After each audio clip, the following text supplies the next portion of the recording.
Hello everyone, welcome back to my channel Learn English with Sujata T. Dear KSET house friend, ಈ ಒಂದು ಸೆಷನಲ್ಲಿ ನಾವು KSET general paper unit 1 ಅಲ್ವಾ KSET general paper unit 1 teaching ಆಪ್ಟಿಟ್ಯೂಡನ್ನು start ಮಾಡಿದ್ವಿ. So teaching ಆಪ್ಟಿಟ್ಯೂಡದ ಮೇಲೆ ಇದು ಇವತ್ತಿಗೆ 12ನೇ ವಿಡಿಯೋ ಆಗಿದೆ ನೋಡಿ. ಟೀಚಿಂಗ್ ಆಪ್ಟಿಟ್ಯೂಡದ ಮೇಲೆ ಇದು 12ನೇ ವಿಡಿಯೋ ಆಗಿದೆ. ಸೊ ಯಾರೆಲ್ಲ ನೋಡಿಲ್ವೋ ಸೀರೀಸ್ 1ಇಂದ ಸ್ಟಾರ್ಟ್ ಮಾಡಿ. ಇದಕ್ಕೂ ಮುಂಚೆ ನಾನು ಯೂನಿಟ್ 4 ಕಮ್ಯುನಿಕೇಷನನ್ನು ಸಹ ಕಂಪ್ಲೀಟ್ ಮಾಡಿಕೊಟ್ಟಿದ್ದೀನಿ. ಸೊ ಯಾರೆಲ್ಲ ನೋಡಿಲ್ಲೋ ಈ ಕ್ಲಾಸದ ಡಿಸ್ಕ್ರಿಪ್ಷನಲ್ಲಿ ನಾನು ಕ್ಲಾಸದ ಲಿಂಕನ್ನು ಆ್ಯಡ್ ಮಾಡಿರ್ತೀನಿ. ಸೊ ಸೀರೀಸ್ 1ಇಂದ ಸ್ಟಾರ್ಟ್ ಮಾಡಿ. KSETಗೆ ವೆರಿ ಇಂಪಾರ್ಟೆಂಟ್ ಆಗಿರ್ತಕ್ಕಂಥ ಕ್ಲಾಸ್ ಆಗಿದೆ. ಓಕೆನಾ. ಇವ್ಯಾಲ್ಯೂಯೇಷನ್ ಸಿಸ್ಟಮ್ ಅನ್ನೋದು ಸಹ ತುಂಬ ಇಂಪಾರ್ಟೆಂಟು ನಮ್ಮ KSET ಎಕ್ಸಾಮ್ಗೆ.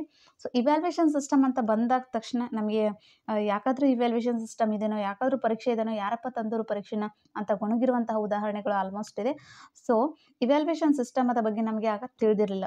ಸೊ ಇವ್ಯಾಲ್ಯೂಯೇಷನ್ ಅನ್ನೋದು ತುಂಬಾ ಇಂಪಾರ್ಟೆಂಟ್ ಆಗಿರ್ತಕ್ಕಂಥ ಸಿಸ್ಟಮ್. ಯಾಕೆಂದರೆ ವಿದ್ಯಾರ್ಥಿ ಮತ್ತು ಶಿಕ್ಷಕನ ಮಧ್ಯೆ ಒಂದು ಅತ್ಯುತ್ತಮವಾಗಿರ್ತಕ್ಕಂತಹ ಪದ್ಧತಿ ಅಥವಾ ಒಂದು ಯೋಜನೆ ಅಂದರೆ ಅದು ಇವ್ಯಾಲ್ಯೂಯೇಷನ್ ಸಿಸ್ಟಮ್. ಯಾಕಂದರೆ ಬೋಧಕ ತಾನು ಮಾಡಿರ್ತಕ್ಕಂತಹ ಪಾಠ ಬೋಧನೆಯೇ ಮಕ್ಕಳಿಗೆ ಎಷ್ಟರ ಮಟ್ಟಿಗೆ ಅದು ಏನು ಅರ್ಥ ಆಗಿದೆ, ಅದು ಎಷ್ಟರ ಮಟ್ಟಿಗೆ ಪರಿಣಾಮಕಾರಿಯಾಗಿದೆ ಅನ್ನೋದನ್ನು ತಿಳಿಲಿಕ್ಕೆ ಅಲ್ವಾ, ನಾವು ಮಕ್ಕಳಿಂದ ಮತ್ತೆ ಅದನ್ನು ಫೀಡ್ಬ್ಯಾಕ್ ತಗೊಳ್ಳಿಕ್ಕೆ ಅಂತೇಳಿ ನಾವು ಪರೀಕ್ಷೆಗಳನ್ನು ನಡೆಸಿ ಆ ಪರೀಕ್ಷೆಗಳ ಮೂಲಕ ನಾವು ಇವ್ಯಾಲ್ಯೂಯೇಷನನ್ನು ಕೈಗೊಳ್ತೀವಿ. ಆ ಇವ್ಯಾಲ್ಯೂಯೇಷನದ ಮೂಲಕ ಗೊತ್ತಾಗುತ್ತೆ ನಮ್ಮ ಪಾಠ ಮಕ್ಕಳಿಗೆ ಎಷ್ಟರ ಮಟ್ಟಿಗೆ ಅದು ಪರಿಣಾಮ ಬೀರಿದೆ ಅನ್ನೋದು ಅಲ್ವಾ.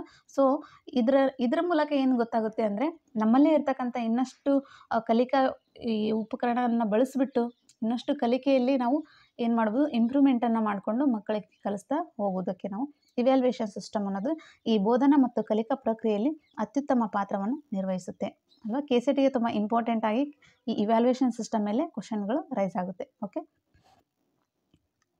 ನೆಕ್ಸ್ಟ್ ನೋಡಿ ಮೌಲ್ಯಮಾಪನ ವ್ಯವಸ್ಥೆ. ಇವ್ಯಾಲ್ಯೂಯೇಷನ್ ಸಿಸ್ಟಮ್ ಅಂದರೆ ಏನಂತ ನೋಡೋಣ. ಯಾವುದೇ ಒಂದು ಯೋಜನೆಯ ಕಾರ್ಯಾನುಷ್ಠಾನದ ಒಂದು ಸಮಗ್ರ ಪರಿಕಲ್ಪನೆಯನ್ನು ಮೌಲ್ಯಮಾಪನ ಅಂತ ಕರೆದ್ವಿ ನೋಡಿ. ಯಾವುದೇ ಒಂದು ಯೋಜನೆಯ ಕಾರ್ಯಾನುಷ್ಠಾನದ ಒಂದು ಸಮಗ್ರ ಪರಿಕಲ್ಪನೆಯೇ ಮೌಲ್ಯಮಾಪನ ಅಂತ ಕರೆದ್ವಿ ಅಲ್ವಾ. ಮೌಲ್ಯಮಾಪನ ಅನ್ನೋದು ಒಂದು ನಿರಂತರ ಪ್ರಕ್ರಿಯೆಯಾಗಿದೆ.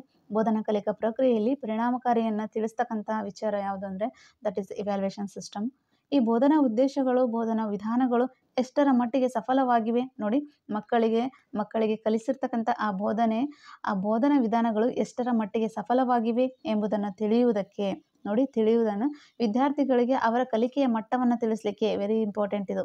ವಿದ್ಯಾರ್ಥಿಗಳು ತಾವು ಕಲಿತಿರ್ತಕ್ಕಂಥದ್ದು ಸೊ ತಮ್ಮ ಕಲಿಕೆಯ ಮಟ್ಟವನ್ನು ಎಷ್ಟರ ಮಟ್ಟಿಗೆ ಇದೆ, ಯಾವ ಆ್ಯಾವ್ರೇಜ್ ಇದೆ ಅನ್ನೋದನ್ನು ತಿಳಿಸೋದಕ್ಕೆ ನಾವು ಈ ಇವ್ಯಾಲ್ಯೂಯೇಷನ್ ಸಿಸ್ಟಮ್ ಅನ್ನೋದು ತುಂಬ ಇಂಪಾರ್ಟೆಂಟ್ ಆಗುತ್ತೆ. ನೆಕ್ಸ್ಟು ಮಕ್ಕಳ ಮನಸ್ಸಿನಲ್ಲಿ ಇದು ಪರಿಣಾಮಕಾರಿಯಾಗಿರ್ತಕ್ಕಂಥ ಶಾಶ್ವತ ಕಲಿಕೆಯನ್ನು ಉಂಟು ಮಾಡುತ್ತೆ.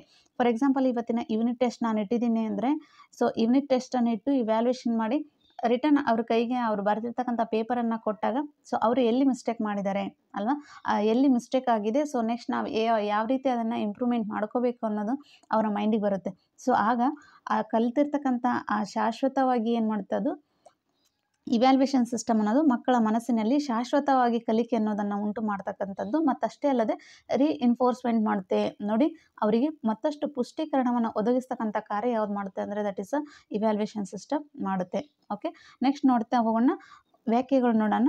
ಸೊ ವ್ಯಾಖ್ಯೆಗಳು ಇದು ವಿದ್ಯಾರ್ಥಿಗಳ ಶೈಕ್ಷಣಿಕ ಉದ್ದೇಶವನ್ನು ನೋಡಿ. ವಿದ್ಯಾರ್ಥಿಗಳು ಶೈಕ್ಷಣಿಕ ಉದ್ದೇಶಗಳನ್ನು ಎಷ್ಟರ ಮಟ್ಟಿಗೆ ಪಡೆದುಕೊಂಡಿದ್ದಾರೆ ಎಂದು ಪರಿಗಣಿಸುವಂಥ ಒಂದು ಸುವ್ಯವಸ್ಥಿತವಾಗಿರ್ತಕ್ಕಂಥ ಪ್ರಕ್ರಿಯೆಯೇ ಮೌಲ್ಯಮಾಪನ ಅಂತ ಕರೆದ್ರು ಯಾರು, ದಾಂಡೇಕರ್ ಎಸ್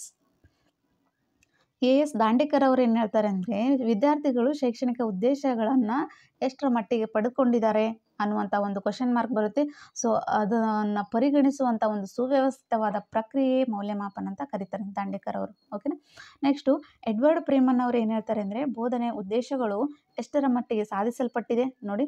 ಆ್ಯಸ್ ಅ ಟೀಚರ್ ಆಗಿ ನಾನು ಮಾಡ್ತಕ್ಕಂತಹ ಆ ಬೋಧನೆ ಉದ್ದೇಶಗಳು ಮಕ್ಕಳಲ್ಲಿ ಎಷ್ಟರ ಮಟ್ಟಿಗೆ ಅವು ಸಾಧಿಸಲ್ಪಟ್ಟಿವೆ, ಎಷ್ಟರ ಮಟ್ಟಿಗೆ ಅವು ಪರಿಣಾಮ ಬೀರಿವೆ ಎಂಬುದನ್ನು ನಿರ್ಧರಿಸ್ತಕ್ಕಂಥ ಪ್ರಕ್ರಿಯೆಯನ್ನು ನಾವು ಮೌಲ್ಯಮಾಪನ ಅಂತ ಕರೆದ್ವಿ ಅಂತೇಳಿ ಎಡ್ವರ್ಡ್ ಪ್ರೇಮನ್ ಅವರು ಹೇಳ್ತಾ ಹೋಗ್ತಾರೆ. ನೆಕ್ಸ್ಟ್ ಮೌಲ್ಯಮಾಪನದಲ್ಲೇ ಹಲವಾರು ವಿಧಗಳಿದೆ. ಮೌಲ್ಯಮಾಪನದ ವಿಧಗಳನ್ನು ಡಿಸ್ಕಸ್ ಮಾಡೋಣ. ಇವು ಕೂಡ ತುಂಬ ಇಂಪಾರ್ಟೆಂಟು. ಸೊ ಈ ಮೌಲ್ಯಮಾಪನದ ವಿಧಗಳಲ್ಲಿ ನಾವು 3 ತರಹದ ಮೌಲ್ಯಮಾಪನಗಳು ನೋಡ್ತಾ ಹೋಗ್ತೀವಿ. ಓಕೆ, ಮೂರು ವಿಧಗಳಲ್ಲಿ ನಾವು ಅವನ್ನ ವಿಂಗಡಣೆ ಮಾಡ್ತೀವಿ. ಸೂಚನೆಯ ಆಧಾರದ ಮೇಲೆ ಅಂದರೆ ಇನ್ಸ್ಟ್ರಕ್ಷನಲ್ ಬೇಸ್ಡ್ ಆಗಿ, ನೆಕ್ಸ್ಟ್ ಉಲ್ಲೇಖದ ಆಧಾರದ ಮೇಲೆ, ರಿಫ್ಲೆಕ್ಷನ್ ರಿಫೋರ್ಸ್ಡ್ ಬೇಸ್ಡ್ ಮೇಲೆ, ಇದು ರೆಫರೆನ್ಸ್ ಆಗಬೇಕಾಗಿದ್ದು. ಓಕೆ, ರೆಫರೆನ್ಸ್ ಓಕೆ ಕರೆಕ್ಟ್ ಇದೆ. ರೆಫರೆನ್ಸ್ ಬೇಸ್ಡ್ ಮೇಲೆ, ನೆಕ್ಸ್ಟ್ ಉದ್ದೇಶದ ಆಧಾರದ ಮೇಲೆ. ನೋಡಿ 3 ತರಹದಲ್ಲಿ ನಾವು ಏನು ಮಾಡ್ತೀವಿ, instruction based, referenced based, next purposive based ಆಗಿ ನಾವು 3 ವಿಧಗಳಲ್ಲಿ ಮೌಲ್ಯಮಾಪನವನ್ನು ವಿಂಗಡಣೆ ಮಾಡ್ತೀವಿ. ಸೊ ಫಸ್ಟ್ ನಾವು ಸೂಚನೆ ಆಧಾರದ ಮೇಲೆ ನೋಡ್ತಾ ಹೋಗೋಣ. ಸೊ ಸೂಚನೆ ಆಧಾರದ ಮೇಲಿನ ಮೌಲ್ಯಮಾಪನ. ಸೊ ಈ ಸೂಚನೆ ಆಧಾರದ ಮೌಲ್ಯಮಾಪನದಲ್ಲಿ ನಾವು ಮತ್ತೆ 4 ವಿಧಗಳನ್ನು ವಿಂಗಡಣೆ ಮಾಡ್ತೀವಿ.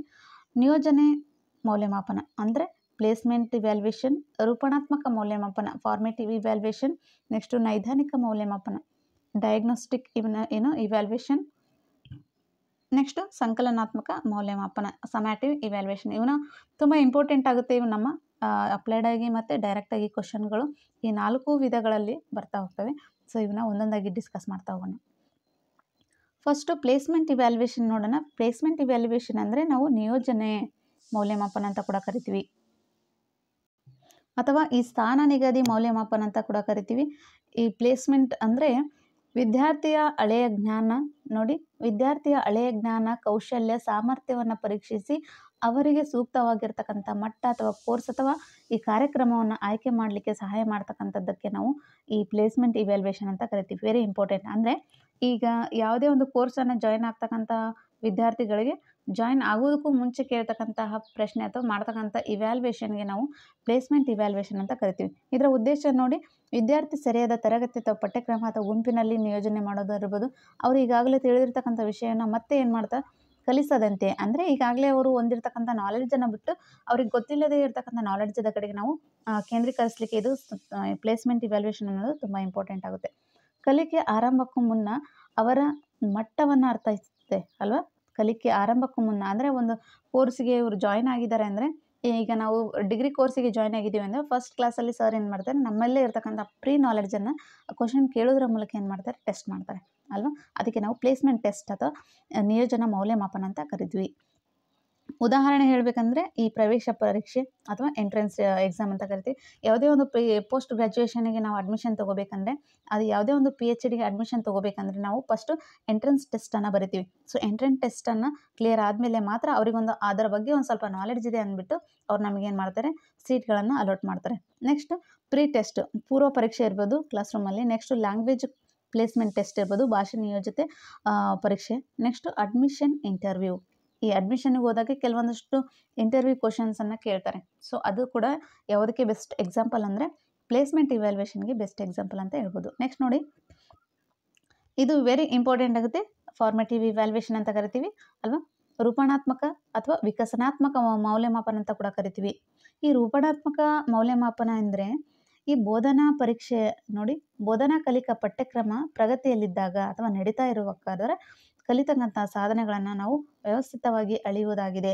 ನೋಡಿ, ಈಗ ಒಂದು ಕ್ಲಾಸ್ ರೂಮಲ್ಲಿ ನಾನು ತರಗತಿಯಲ್ಲಿ ನಾನು ಕ್ಲಾಸನ್ನು ತೊಗೊಂಡಿದ್ದೀನಿ ಅಂದಾಗ, ಸೊ ಕ್ಲಾಸ್ ರೂಮಲ್ಲಿ ನಾನು ವಾರ್ಷಿಕ ಪರೀಕ್ಷೆ ಬರುವವರೆಗೆ ಮಾಡ್ತಕ್ಕಂತಹ ಈ ಇವ್ಯಾಲ್ಯೂಯೇಷನ್ ಸಿಸ್ಟಮ್ಗೆ ನಾವು ರೂಪಣಾತ್ಮಕ, ವರ್ಷ ಪೂರ್ತಿ ನಡೀತಾ ಇರುತ್ತೆ ಇದು. ರೂಪಣಾತ್ಮಕ ಮೌಲ್ಯಮಾಪನ ಅಂದ್ರೇ ವರ್ಷ ಪೂರ್ತಿ ಇದು ಈ ಅಕಾಡೆಮಿಕ್ ಕಂಪ್ಲೀಟ್ ಆಗೋವರೆಗೂ ನಡೀತಕ್ಕಂತಹ, ಕಂಟಿನ್ಯೂಸ್ ಆಗಿ ನಡೀತಕ್ಕಂತಹ ಈ ಇವ್ಯಾಲ್ಯೂಯೇಷನ್ ಸಿಸ್ಟಮ್ಗೆ ನಾವು ಫಾರ್ಮೇಟಿವ್ ಇವ್ಯಾಲ್ಯೂಯೇಷನ್ ಅಂತ ಕರಿತೀವಿ. ಈ ಬೋಧನಾ ಕಲಿಕಾ ಪ್ರಕ್ರಿಯೆಗೆ ನಾವು ತತ್ಕ್ಷಣ ಪುಷ್ಟೀಕರಣ ನೀಡ್ತಕ್ಕಂಥದ್ದು. ಇದು ವೆರಿ ಇಂಪಾರ್ಟೆಂಟ್. ಯಾಕೆ ಅಂದರೆ ಇವತ್ತು ನನ್ನ ಪಾಠ ಎಷ್ಟರ ಮಟ್ಟಿಗೆ ಪರಿಣಾಮ ಬೀರಿದೆ ಮಕ್ಕಳ ಮೇಲೆ ಅನ್ನೋದನ್ನು ನಾವು ಟೆಸ್ಟ್ ಮಾಡಲಿಕ್ಕೆ ಯೂನಿಟ್ ಟೆಸ್ಟ್ ನಡೆಸ್ತೀವಿ.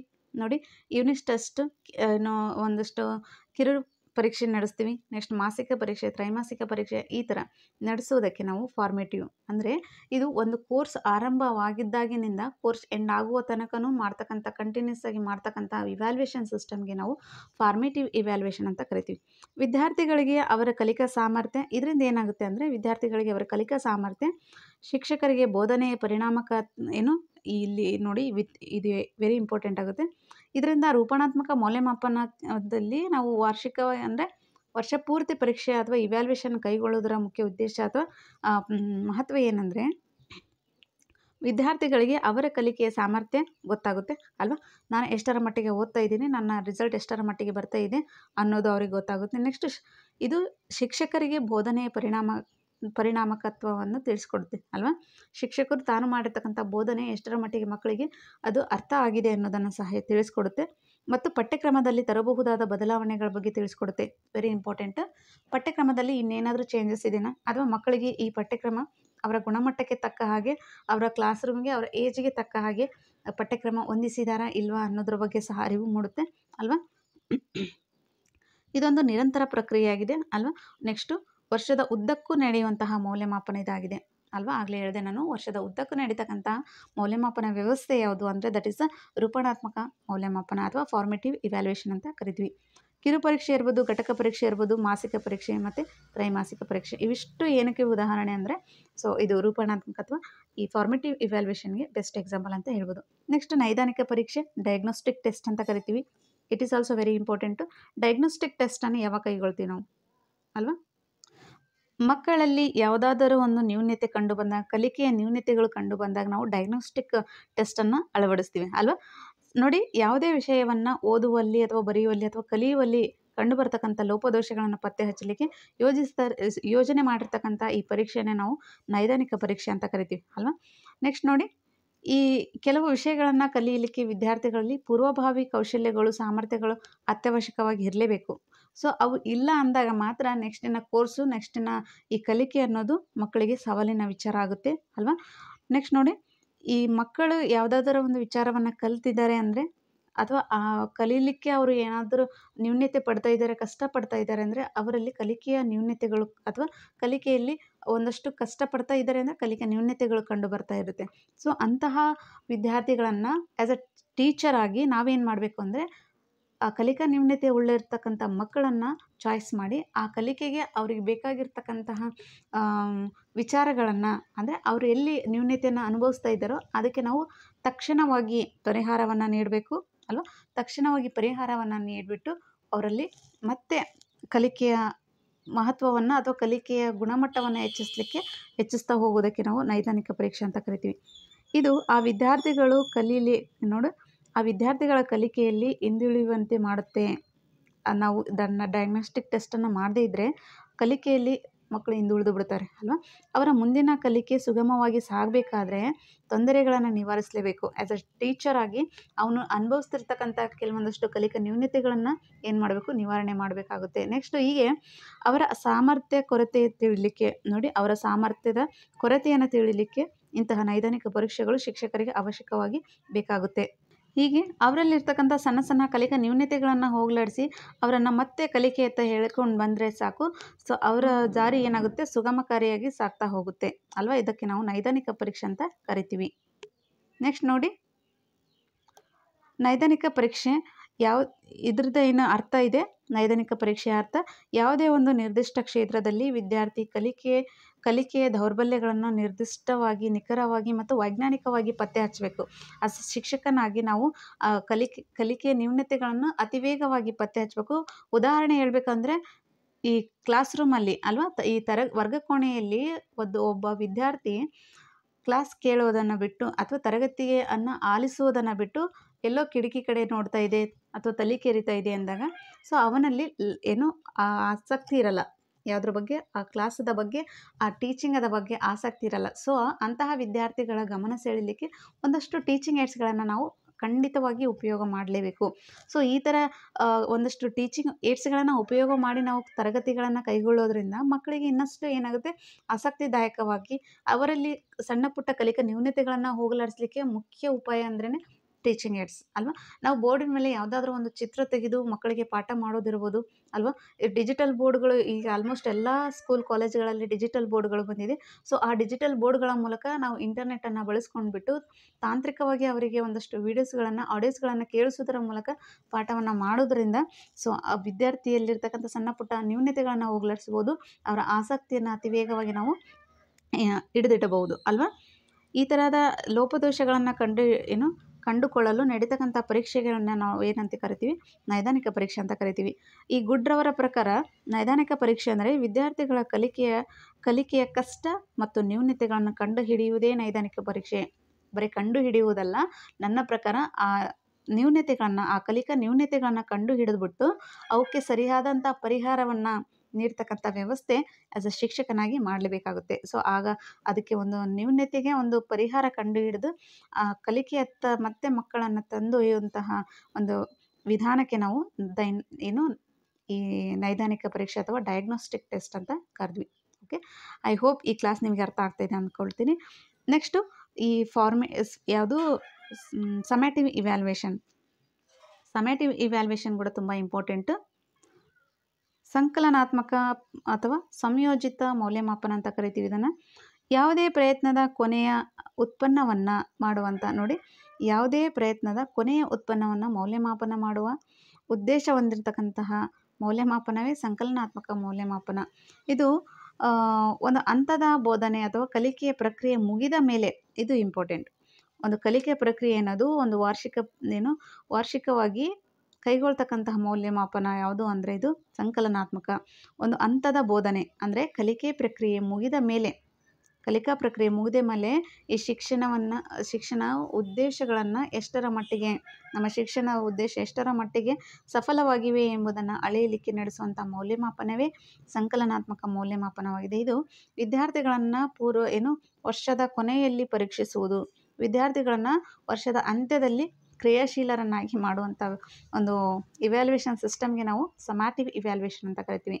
ಅಂದರೆ ಒಟ್ಟಾರೆಯಾಗಿ ಏನು ಹೇಳೋದಂದರೆ, ಸಮೇಟಿವ್ ಇವ್ಯಾಲ್ಯೂಯೇಷನ್ ಅಂದರೆ ಒಂದು ವಾರ್ಷಿಕವಾಗಿ ನಾವು ಯಾವುದೇ ಪರೀಕ್ಷೆಯನ್ನು ಕೈಗೊಳ್ಳದೆ ವರ್ಷದ ಅಂತಿಮ ಭಾಗದಲ್ಲಿ ಈ SSLC ಎಕ್ಸಾಮನ್ನು ವಾರ್ಷಿಕವಾಗಿ ನಾವು ಕಂಡಕ್ಟ್ ಮಾಡಲಾಗುತ್ತೆ.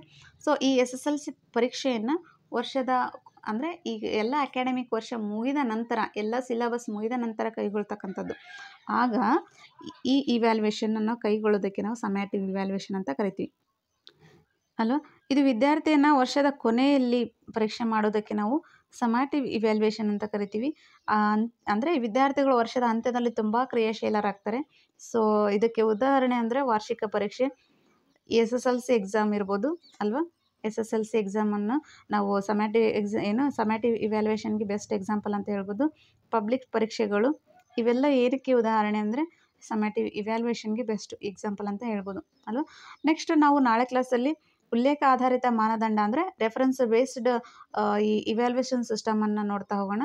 ನೆಕ್ಸ್ಟು ಉದ್ದೇಶದ ಆಧಾರದ ಮೇಲಿರ್ತಕ್ಕಂಥ ಕೆಲವೊಂದಷ್ಟು ಇವ್ಯಾಲ್ಯೂಯೇಷನ್ ಸಿಸ್ಟಮನ್ನು ನೋಡ್ತಾ ಹೋಗೋಣ. ಅಷ್ಟೇ ಅಲ್ಲದೆ CBSEಯನ್ನು ಡಿಸ್ಕಸ್ ಮಾಡೋಣ. CBCS ಅಂದರೆ ಚಾಯ್ಸ್ ಬೇಸ್ಡ್ ಕ್ರೆಡಿಟ್ ಸಿಸ್ಟಮ್ ಅಂತೇಳಿ. ಅಂದರೆ ಚಾಯ್ಸ್ ಬೇಸ್ಡ್ ಕ್ರೆಡಿಟ್ ಸಿಸ್ಟಮ್ ತುಂಬ ಇಂಪಾರ್ಟೆಂಟ್ ಆಗುತ್ತೆ ನಮ್ಮ KCET ಎಕ್ಸಾಮ್ಗೆ. ನಾಳೆ ಒಂದು ಕ್ಲಾಸಲ್ಲಿ ನಾನು ಟೀಚಿಂಗ್ ಆ್ಯಪ್ಟಿಟ್ಯೂಡನ್ನು ಕಂಪ್ಲೀಟಾಗಿ ಮುಗಿದು ಹೋಗುತ್ತೆ. ಓಕೆ, ನಾಡಿದ್ದು ನಾವು ಮತ್ತೆ ಥರ್ಡ್ ಯೂನಿಟನ್ನು ಸ್ಟಾರ್ಟ್ ಮಾಡ್ತಾ ಹೋಗೋಣ.